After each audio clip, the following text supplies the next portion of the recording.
எல்லாருக்கும் வணக்கம். தமிழ்நாட்டுக்குள்ள யாராவது ஒருத்தவங்க உதவி செய்றாங்கன்னு வச்சுக்கங்களேன். ஏதோ ஒரு செலிபிரிட்டி வந்து உதவி செய்றாங்கன்னா, உடனே கமெண்ட்ல போய் நீங்க தேடி பாருங்க. அதுல வந்து ரஜினி சார் என்ன பண்ணிட்டாரு அப்படிங்கிற மாரி கேள்வி கேட்பாய்ங்க.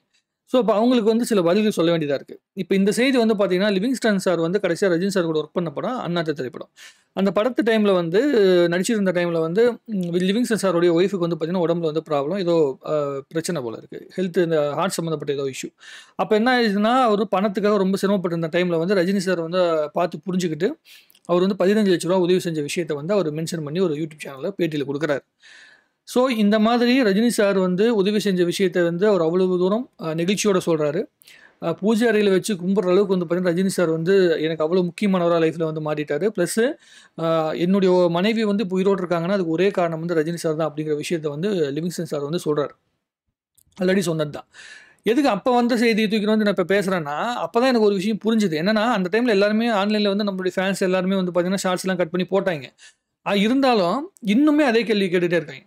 இன்னும் பல பேருக்கு ரஜினி சார் வந்து அரசியலுக்குள்ள ஏன் வரல?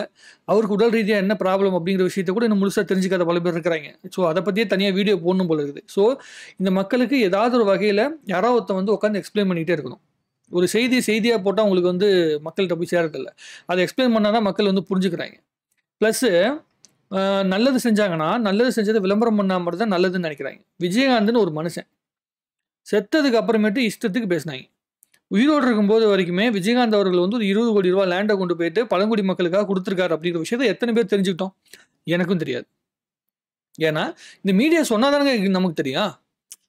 மீடியாக்கள் அத கவரே பண்ணாதப்ப எப்படி தெரியும்னு கேட்கேன். தெரியாது. அப்ப இறந்து போன அப்புறம் சோறு போட்டே அந்த மனுஷன் வந்து வாழ்க்கைய அழிச்சாம்பா, சோறு போட்டே சொத்த அழிச்சாம்பான்னு பெருமைப்படுவாய்ங்க. இப்ப என்ன ஒரு விஷயம்னா, யாராவது ஒருத்தவங்க உதவி செஞ்சாங்கன்னா, அத விளம்பரப்படுத்தணும். அப்படி விளம்பரப்படுத்தினால் தான் ஒழிய அது வந்து உதவி. ஏன்னா, இப்ப சோசியல் மீடியா அந்த அளவுக்கு வந்து பார்த்தீங்கன்னா, நுகர்வு கலாச்சாரத்துல மாறி போச்சு. இந்த மாதிரி வந்து ஒரு உதவிய கூட ரீல்ஸ்ல பார்த்தா தான் உங்களுக்கு அது உதவியா தெரியுது. அந்த அளவுக்கு வந்து நம்மளுடைய மனநிலை வந்து குறுகி போச்சு. இப்ப ரஜினி சார் வந்து லிவிங்ஸ்டன் அவர்களுக்கு வந்து உதவி செஞ்ச விஷயத்த ஏதாவது ஒரு பத்திரிகையில் நீங்க கேள்விப்பட்டிருக்கீங்களா? லிவிங்ஸ்டன் வந்து அவரோட மனச ஆற்றாமையினால சொல்றாரு. ரஜினி சார் குடுக்கும்போதே சொல்லக்கூடாதுன்னு சொல்லி தான் குடுக்குறாரு. இவங்க வந்து அத மீறி தான் வந்து சொல்றாங்க. ஏன்னா உதவி வாங்குனவங்க வந்து அவங்களோட வார்த்தையிலேருந்து வரும்போது தான் அதுக்கு வந்து ஒரு என்ன சொல்றதுன்னா, அந்த நன்றி கடனே அது அவங்களோடது தான் அப்படின்னு அவங்க நினைப்பாங்க. ஏன்னா ரஜினி சார் உதவி செஞ்சிருக்காரு. அத நம்ம 4 பேருக்கு சொல்லணும். அப்பதான் வந்து அவர் வந்து பண்ற விஷயமே பல பேருக்கு வந்து தெரியும் அப்படின்னு சொல்லிட்டு. போண்டாமணி அவர்கள் வந்து பார்த்தீங்கன்னா, உடம்பு சரியில்லாம கிடக்காரு. உடம்பு சரியில்லாம இருக்கும்போது, அத்தன பேருக்குமே வந்து லெட்டர் குடுத்துருக்காரு. முதல் வந்த காலு ரஜினி சார் தான். ஃபர்ஸ்ட் வந்த காலு ரஜினி சார் தான். அவருக்கு உதவி போய் சேர்ந்தது. அதே மாரி வந்து கலைஞானம் சாருக்கு வந்து மேடையிலேயே சொல்லி உடனே வந்து வீடு வாங்கி குடுக்குறாரு. இது எல்லாத்தையும் மறுபடியும் ஒரு வீடியோவா நான் போடப் போறேன். வேணும்னே. ஏன்னா உங்களுக்கு வந்து இப்ப மக்கள பொறுத்தவரைக்கும் என்னன்னா, திரும்ப சொல்லிக்கிட்டே இருக்கணும் போல இருக்கு. நான் சொல்லிக்கிட்டே இருப்பேன். ஒரு நல்ல மனுஷன் அவருக்கு தெரிஞ்சு நல்லது பண்றாரு. ரொம்ப சிம்பிள் உதாரணம் சொல்றேன். ரஜினி சார் வந்து சினிமாக்குள்ள வந்து 2, 3 வருஷம் தான் ஆகுது. அப்ப 1978லேருந்து 80க்குள்ள நடந்த ஒரு சம்பவம். அப்போ வந்து ஒரு பத்திரிகையில பேட்டி எடுக்குறாங்க. பேட்டி எடுக்கும்போது அப்ப கொஸ்டின் கேட்குறாங்க. நீங்க வந்து ஒரு 100 குழந்தைங்கள வந்து தத்தெடுத்து அவங்களுக்காக வந்து உதவி செஞ்சுட்டு இருக்கீங்களாமே, ஏன் அத வந்து வெளிய சொல்லேன்னு சொல்லிட்டு. அது எப்படி உங்களுக்கு தெரியும்னு சொல்லிட்டு ரஜினி சார் வந்து அத மென்ஷன் பண்ணி சொல்றாரு. இல்ல அது வந்து என்னுடைய மன திருப்திக்காக, என்னுடைய ஆத்ம திருப்திக்காக நான் செய்கிற விஷயம். அத வந்து நான் எதுக்கு விளம்பரப்படுத்திக்கணும் அப்படின்னு சொல்லி வந்து அவர் சொல்றாரு. கேள்வி கேட்டதுக்கு தான் பதில் சொல்றாரு. அவரா சொல்லல. இப்படி அவர் செய்த உதவிகள் நெறைய. நெறைய, நெறைய. என் லைஃப் உட்பட வந்து அவரோட உதவிகள் எனக்கு ஏதோ ஒரு வகையில வந்து சேர்ந்திருக்குது. அத சொல்ல வேண்டிய நேரம் வரும்போது கண்டிப்பா அதையும் நானும் சொல்லுவேன். இப்படி நெறைய பேருக்கு அவர் வந்து சொல்லாமயே உதவி செஞ்சிருக்காரு. ஏன் அவருடைய ஃப்ரெண்ட் மோகன் பாபுக்கு வந்து உலகத்திலே எவனுமே செய்ய முடியாத ஒரு உதவி செஞ்சிருக்காரு. அந்த ஒரு உதவினால தான் மோகன் பாபு சார் வந்து இன்ன வரைக்குமே சினிமாக்குள்ள ஒரு அந்தஸ்துல இருக்கிறார். அத பத்தி ஒரு வீடியோல வந்து எனக்கு சொல்லணும். இது எல்லாமே YouTubeல இருக்குது. ஆனா நீங்க YouTubeல தேட மாட்டீங்க. ஏன்னா உங்களுக்கு ரஜினிகாந்த் அப்படிங்கிற மனுஷன் கண்டக்டர் ஆயிட்டு சூப்பர் ஸ்டார் ஆயிட்டான். அந்த மனுஷன் வந்து பார்த்தீங்கன்னா, என்ன வேணாலும் பேசலாம். அந்த ஆளு நல்லது பண்ணாலும் பேசலாம், கெட்டது பண்ணாலும் பேசலாம். அந்த ஆளு சும்மா வந்து அவரோட பொண்ணு கூட வந்து அவரு ஒரு டூருக்கு போனாலும் கமெண்ட்ல போய் வந்து கழுவி ஊத்துறது. எதுக்குன்னே தெரியல. எதுக்கு இவ்வளவு தூரம் ஒரு வெறுப்ப வந்து ஒரு அவரோட வேலைய ஒழுங்கா செஞ்சுட்டு இருக்க மனுஷன் மேல வந்து ப ப பேசுறாங்க அப்படின்னு எனக்கு புரியல. அதுக்கு ஒரு உதாரணம் நான் சொல்றேன். என் லைஃப்ல வந்து நான் நேரடியா சந்திச்ச விஷயம். அது ஆல்ரெடி ஒரு வீடியோல கூட நான் சொல்லியிருக்கிறேன். ஒரு முறுக்கு விக்கிற ஒரு அக்கா வந்து நான் என் லைஃப்ல மீட் பண்ணேன். அந்த அக்கா வந்து எனக்கு சொன்ன ஒரு வார்த்தை எனக்கு எப்பயுமே மறக்கவே மறக்காது. நான் வாழ்க்கையில வந்து முதல்ல வந்து கூடல வந்து முறுக்கு வித்தேன்பா. இப்போ வந்து ஒரு பேக்கரி வந்து சொந்தமா வச்சிருக்கிறேன். அந்த முறுக்கு விக்கிறது வந்து ஒரு 15 வருஷம், 20 வருஷம் கஷ்டப்பட்டதுக்கு பிறகு தான் எனக்கு இந்த பேக்கரி வைக்கிற அளவுக்கு எனக்கு வருமானம் வந்துச்சு. ஆனா, அந்த அந்த வலி இருக்கு தெரியுமா? அந்த பயணம் இருக்குதுல்லப்பா, அந்த அந்த கஷ்டம். 15 வருஷ கஷ்டம். அத வந்து உழைக்கிறவனுக்கு தான்ப்பா தெரியும் அப்படின்னு சொன்னாங்க. அப்போ அப்போ அவங்க ஒரு வார்த்தை சொன்னாங்க. ரஜினிகாந்துங்கிற மனுஷன் இப்ப பெரிய ஆளா இருக்கான்னா, அந்த மனுஷன் வந்து அவங்க வந்து ரொம்ப வயசானவங்க. அவங்க சொன்னா அவன் இவன்னு சொல்றது தப்பா நெனச்சுக்காதீங்க.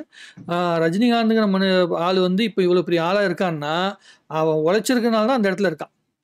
உழைக்கிறதோட வழி இதுக்கு தெரிஞ்சவனுக்கு ரஜினிகாந்த பிடிக்கும்பா. வயிறு எறியறவனுக்கு பிடிக்காதுப்பா. அவ்வளோதான். என்னப்பா இந்த ஆள்லாம் பெரிய ஆளா இருக்கான் அப்படின்னு நினைக்கிறவனுக்கு பிடிக்காதுப்பா.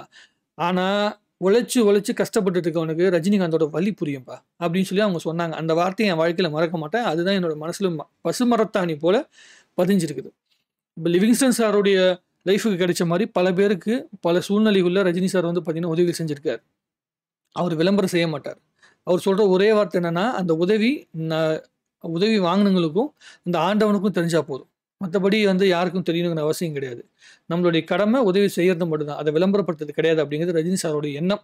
ஸோ அப்படிப்பட்ட மனநிலையில அவர் இருக்கனால தான், இந்த மாதிரி வந்து உதவிகள் வந்து இவங்க மூலமா தெரியுதே தவிர, விளம்பரங்கள் மூலமா தெரியல. ஸோ இந்த செய்திய சொல்ற நேரத்தில நான் வந்து சில கருத்துக்களையும் சொல்லிடணும் அப்படிங்கிறதுக்காக சேர்த்து சொல்லிட்டேன். அடுத்த வீடியோக்குள்ள ரஜினி சார் என்ன உதவிகள் செஞ்சார் அப்படிங்கிற விஷயத்த வந்து மென்ஷன் பண்ணி போட்டுருக்கிறேன். ரஜினி சார் பர்த்டேக்கு ஒரு வீடியோ வந்து ரெடி பண்ணிட்டு இருக்கிறோம். அதுல ரொம்ப டீட்டெயிலா வந்து இன்னும் நிறைய விஷயங்கள் வந்து உங்களுக்கு தெளிவுபடுத்துறதுக்காக டேட்டா கலெக்ட் பண்ணியிருக்கேன். அதுவும் பேசுவோம். சரிங்களா?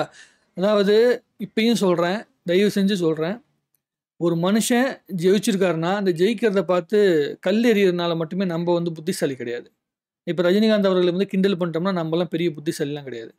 நம்ம தவழ்ந்துட்டு இருக்கிறோம். அவங்கலாம் எங்கேயோ இருக்கிறாங்க. இந்த செவுட்டு தவள கதை சொல்லுவார்ல ரஜினி சார். அதாவது ஒரு ஒரு லெவலுக்கு மேல உயரத்துக்கு போயிட்டாங்கன்னா, நம்ம கத்துறதுலாம் அவங்க காதுல விழவே விழாது. ஏன்னா அவங்க எங்கேயோ போயிட்டாங்க. நம்ம கீழ நின்னு கதறிட்டு இருக்கோம். மலை உச்சியில இருக்கவங்கள பார்த்து நம்ம கீழ இருந்து கத்திட்டு இருக்கிறோம். ஸோ அதெல்லாம் வந்து ஒரு பிரயோஜனமும் கிடையாது.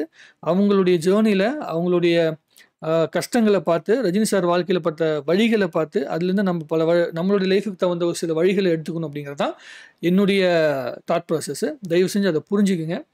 நெறைய உதவிகள் செஞ்சிருக்காரு. வெளிய சொல்லாம செஞ்சிருக்காரு. அந்த வெளிய சொல்லாமல் செய்த உதவிகள்ல ஓரளவுக்கு நமக்கு தெரிஞ்ச விஷயங்கள மட்டும் நான் மென்ஷன் பண்ணி மறுபடியும் ரீகால் பண்ணலான்னு ஒரு ஐடியா. மறுபடியும் பேசுவோம். நன்றி, வணக்கம். வாழ்க தமிழ்நாடு! வளர்க தமிழ் மக்கள்!